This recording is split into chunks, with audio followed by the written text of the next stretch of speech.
एक सुंदर सा जंगल में टूनी चिड़िया अपने पति और एक बेटी के साथ में रहती थी। टूनी चिड़िया के पति पानी पूरी बेचने का काम करता था। एक दिन उसके पास कालू कौवा आता है और कहता है, मोनू भैया, पानी पूरी में आप ऐसा कौन सा मसाला डालते हैं जो आपके पानी पूरी में इतना स्वाद आ जाता है? मैं भी तो पानी पूरी बेचता हूँ, लेकिन मेरी बिक्री नहीं होती है। अरे कालू, तुमने मुझे बेवकूफ समझ रखा है। तुमने पूछा मैं इतनी आसानी से बता दूंगा। ये पानी पूरी का रेसिपी मेरे घर में 1000 वर्षों से चली आ रही है, जो मैं तुम्हें बिल्कुल भी नहीं बताऊंगा। ये बात सुनकर कालू कौवा वापस अपने दुकान पर आ जाता है। अगले दिन मोनू की तबीयत खराब हो जाती है। ये देखकर टूनी चिड़िया कहती है, आप चिंता मत कीजिए, जब तक आपकी तबीयत ठीक नहीं हो जाती मैं पानी पूरी बेचूंगी।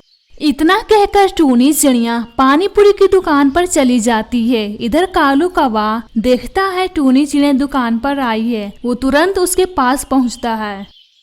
अरे टूनी भाभी, आप आई हैं पानी पूरी बेचने? मोनू भैया कहाँ हैं? आज उनकी तबीयत खराब हो गई थी, इसलिए मैं आई हूँ दुकान पर पानी पूरी बेचने। अच्छा भाभी, आप इस पानी पूरी में क्या मिलाते हैं जो आपकी इतनी ज्यादा बिक्री होती है? और तो और बहुत ज्यादा स्वादिष्ट भी लगती है आपकी पानी पूरी। मैं तुम्हें बिल्कुल भी नहीं बताऊंगी। ये मेरे घर का रेसिपी सीक्रेट है। ये सीक्रेट मेरे घर हजारों साल से चली आ रही है। मैं तुम्हें बिल्कुल भी नहीं बताऊंगी। ये बात सुनकर कालू कौवा सोचने लगता है, लगता है सीधी उंगली से घी नहीं निकलेगी, उंगली को टेढ़ा करना ही पड़ेगा।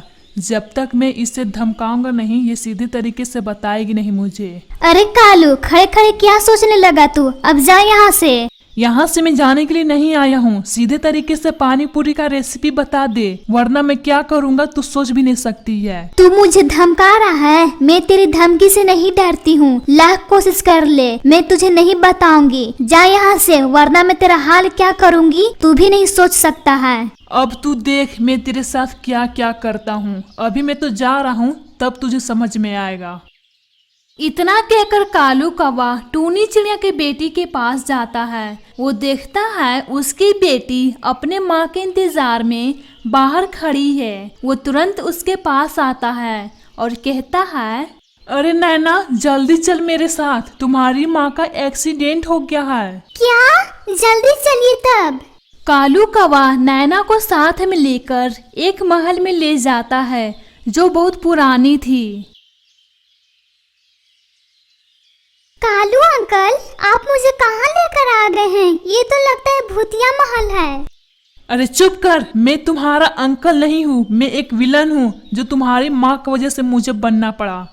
इधर टूनी चिड़िया पानी पूरी बेचकर तुरंत घर लौटी थी। वो इधर उधर देखती है कि उसकी बेटी घर पर नहीं है। वो अपनी बेटी को तुरंत खोजने निकलती है। वो थोड़ी देर और वो उड़ती है, तभी उसे चिल्लाने की आवाज सुनाई देती है। वो तुरंत उस महल में जाती है। आ गई तुम टूनी। अगर तुम अपनी बेटी को जान बचाना चाहती हो तो मुझे पानी पूरी का रेसिपी जल्दी से बता दो, वरना मैं इस टांगी से तुम्हारी बेटी का सर काट दूंगा। देखो, तुम ऐसा बिल्कुल भी मत करना। मैं बताती हूँ तुम्हें पानी पूरी का रेसिपी। फिर टूनी चिड़िया पानी पूरी का रेसिपी बता देती है। अब ले जा सकती हो तुम अपनी बेटी को। फिर टूनी चिड़िया अपनी बेटी को लेकर घर पहुंच जाती है। इधर कालू कौवा कहता है, अब मैं अमीर बन जाऊंगा, फिर मुझे किसी भी चीज की कमी नहीं होगी। अब मुझे जाना चाहिए। फिर कालू कौवा खुशी से घर जा रहा था। कालू कौवा को खुशी के मारी उसे कुछ भी दिखाई नहीं दे रहा था। तभी अचानक कालू कौवा एक पेड़ से टकरा जाता है। फिर उसकी वहीं पे मौत हो जाती है। इधर टूनी चिड़िया को पता चलता है कि कालू कौवा अब इस दुनिया में नहीं रहा। ये बातें सुनकर टूनी चिड़िया बहुत ज्यादा खुश होती है। उस कालू के साथ सही हुआ, जैसी करनी वैसी भरनी। फिर टूनी चिड़िया अपने परिवार के साथ खुशी खुशी से रहने लगती है।